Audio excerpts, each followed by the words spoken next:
હવે આપણે બાયોડાયવર્સિટી જે છે એના અલગ અલગ પ્રકાર હોય એ મેં તમને કીધું. એક તો આપણે આલ્ફા, બીટા અને ગેમા તો જોઈ જ લીધી, પણ આ સિવાય બાયોડાયવર્સિટીના બીજા પણ અમુક પ્રકાર હોય, જેમ કે gene variation, genetic diversity. Genetic diversity એટલે કે એમના જીન્સની અંદર શું રહેલું છે એના આધારે. પછી ચલો બીજી આવે સ્પીસીસ ડાયવર્સિટી, એટલે કે પ્રજાતિની અંદર ડાયવર્સિટી. પછી ડાયવર્સિટી અમોંગ ડિફરન્ટ સ્પીસીસ. પછી કમ્યુનિટી અને ઇકોસિસ્ટમ ડાયવર્સિટી. અને આ બધી ડાયવર્સિટી શું છે એ બધું આપણે સમજીએ. ચલો પહેલાં તો સ્પીસીસ ડાયવર્સિટી, એટલે કે diversity among different species. Diversity among અલગ અલગ સ્પીસીસ હોય ને એની અંદરની ડાયવર્સિટી. ફોર એક્ઝામ્પલ તમને ખ્યાલ હશે કે આ સિંહ, વાઘ, દીપડો, ચિત્તો, આ બધા જે છે ને બધા એની પ્રજાતિ એક જ છે. એ બધાની પ્રજાતિ છે બિગ કેટ. બિગ કેટ એટલે કે જંગલી બિલાડી અથવા મોટી બિલાડી. બધાય કયા વર્ગના પ્રાણી છે?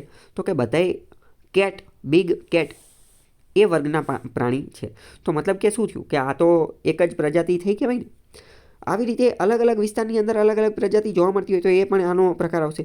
બીજી એક મોસ્ટ ઇમ્પોર્ટન્ટ ડાયવર્સિટી છે જીન ડાયવર્સિટી, જીન વેરિએશન અથવા જીનેટિક ડાયવર્સિટી.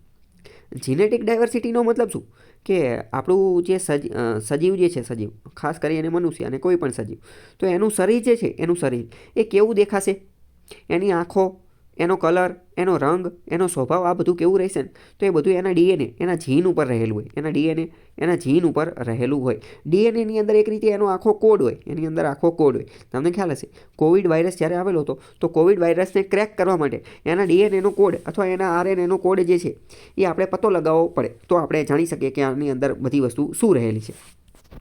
તો આવી રીતે જીનેટિક વેરિએશન હોઈ શકે. જીનેટિક વેરિએશનનું સૌથી મોટું ઉદાહરણ નીચે આપેલું છે. એક બાજુ વ્હાઇટ ટાઈગર, સફેદ વાઘ, અને એક બાજુ આ ઓરેન્જ ટાઈગર, બે વાઘ જોવા મળે છે. તો બે છે તો વાઘ જ તે, પરંતુ આ કોના કારણે છે? કારણ કે આ જીનેટિક ડાયવર્સિટીના કારણે છે. એક આ જે વ્હાઇટ ટાઈગર રહ્યો ને, વ્હાઇટ ટાઈગર, એની અંદર એક પ્રકારનું જીન જોવા મળતું નથી, એક પ્રકારનું જનીન જોવા મળતું નથી. અને એ જનીન નથી જોવા મળતું એના કારણે એને ઓરેન્જ કલર નથી મળતો અને એની બદલે વ્હાઇટ કલર જે છે એ મળે છે. ખ્યાલ આવ્યો? તો આને કહેવાય genetic diversity. Genetic diversity. Okay.